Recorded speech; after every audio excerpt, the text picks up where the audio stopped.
Halo semuanya, selamat datang di sesi bedah materi kita hari ini.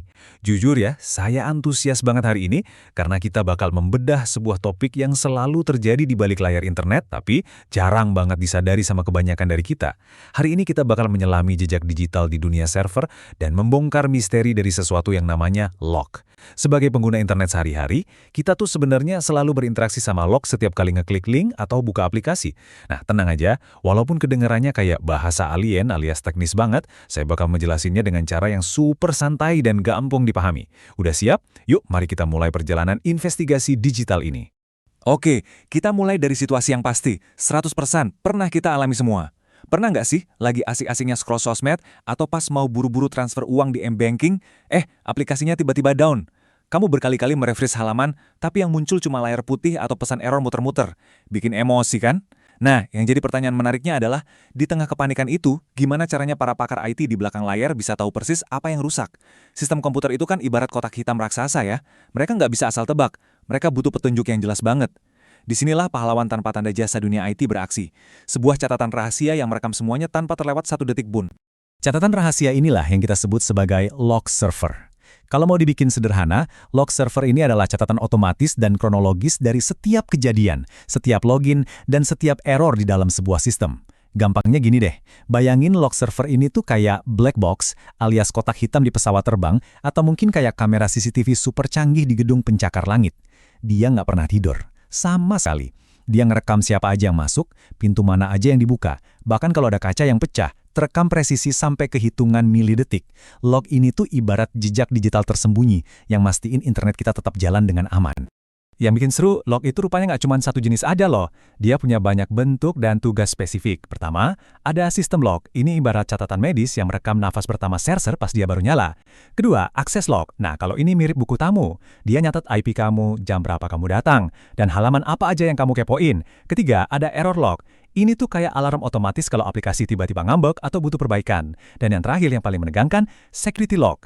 Ini yang bakal nyatat kalau ada orang atau bot yang nekat nyoba bobol masuk pakai password yang salah berkali-kali. Jadi, jejak-jejak ini melacak semuanya, dari server yang lagi santai sampai hacker yang lagi nyoba dobrak sistem.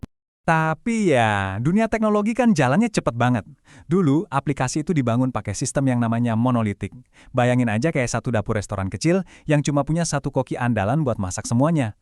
Kalau masakannya keasinan, gampang kan carinya? Pasti si koki itu yang salah.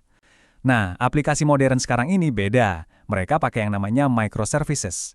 Kalau pakai analogi dapur tadi, microservices ini ibarat dapur raksasa dengan puluhan koki spesialis. Ada yang cuma ngurusin potong bawang, ada yang goreng ayam, dan mereka semua saling teriak ngasih instruksi. Ribuan aplikasi mini yang saling ngobrol ini bikin segalanya jadi super kompleks. Kenapa? Karena mereka ngehasilin jutaan log yang nyebar di mana-mana. 1 terabyte. Ya, kamu nggak salah dengar. Sistem modern dengan traffic yang super padat sekarang ini bisa menghasilkan data log sampai 1 terabyte setiap harinya. Biar kebayang seberapa gilanya itu, 1 terabyte itu setara sama kamu ngebaca ratusan ribu buku novel setiap hari. Skalanya benar-benar masif. Fakta yang lucunya adalah, kalau data sebesar ini nggak dikelola dengan benar, proses nulis lognya itu sendiri malah bisa bikin servernya lemot, atau lebih parah lagi, bikin sistemnya crash total. Ini tuh ibarat pasang CCTV yang resolusinya terlalu tinggi. Saking tingginya, memori utamanya sampai meledak. Terus gimana dong cara engineer kita ngakalin beban raksasa ini? Nah, disinilah teknik optimasi dari framework semacam Log4j menyelamatkan keadaan. Mereka ngasih sistem ruang nafas lewat 3 jurus pintar. Pertama, asynchronous logging. Ini ibarat kita nyewa asisten khusus yang tugasnya cuma nulis log.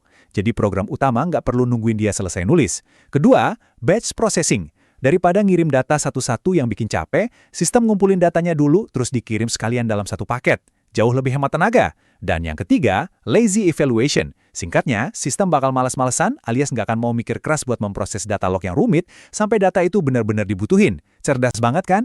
Nah, poin krusialnya begini. Oke, kita udah berhasil nulis log tanpa bikin servernya meledak, tapi kita masih punya masalah baru. Datanya berserakan di mana-mana. Jadi, solusi utamanya adalah kita butuh satu layanan log terpusat. Detektif digital kita nggak mungkin kan harus lari ke 100 ruangan beda cuma buat nyari satu jejak kaki. Mereka butuh satu kaca pembesar raksasa, satu tempat di mana semua kepingan puzzle dari jutaan log yang nyebar tadi bisa disatuin buat ngelihat gambar utuhnya. Buat ngebangun sistem terpusat itu, ada beberapa senjata andalan nih di pasaran. Pertama, ada Greylog. Ini fokus banget di manajemen log. Biayanya cukup masuk akal dan punya akar open source yang kuat banget. Terus buat perusahaan Sultan, ada Splunk.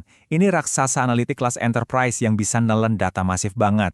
Tapi ya gitu, biayanya bikin kantong jebol, bisa ratusan ribu dolar. Nah, yang terakhir ada Signos. Ini penantang baru yang asik banget buat sistem cloud modern. Dia ngasih visibilitas menyeluruh, dan serunya lagi, bisa dipakai gratis kalau kamu mau repot ngelola sendiri. Masing-masing punya kelebihan lah ya, tinggal disesuaikan sama seberapa besar dapur yang lagi dikelola. Oke, tarik nafas dulu karena sekarang kita masuk ke bagian yang paling seru, forensik pelacakan serangan. Bayangin, gimana kalau log yang udah capek-capek kita kumpulin ini, ternyata bukan nunjukin error gara-gara codingan jelek, tapi justru ngungkapin sebuah kejahatan siber. Wah, di sini peran log langsung berubah dari sekedar alat perbaikan teknisi jadi alat bukti investigasi polisi digital.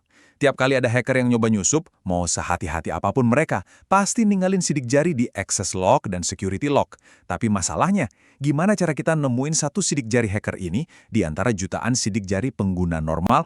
Jawabannya ada di sebuah algoritma super canggih yang namanya Hidden Markov Models, atau gampangnya kita sebut aja HMM. Jangan keder dulu sama namanya ya. Intinya, HMM ini kayak saringan yang super pinter.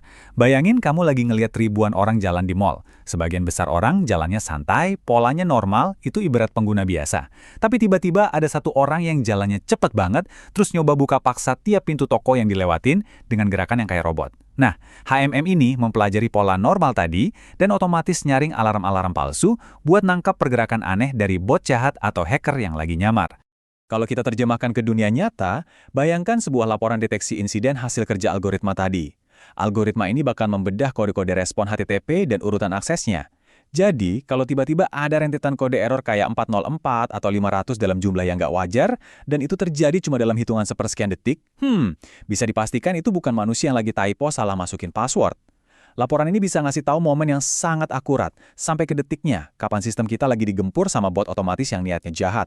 Semuanya terekam tanpa bisa ngeles lagi. Dan setelah kita tahu kapan dan gimana mereka nyerang, ini dia puncak investigasinya.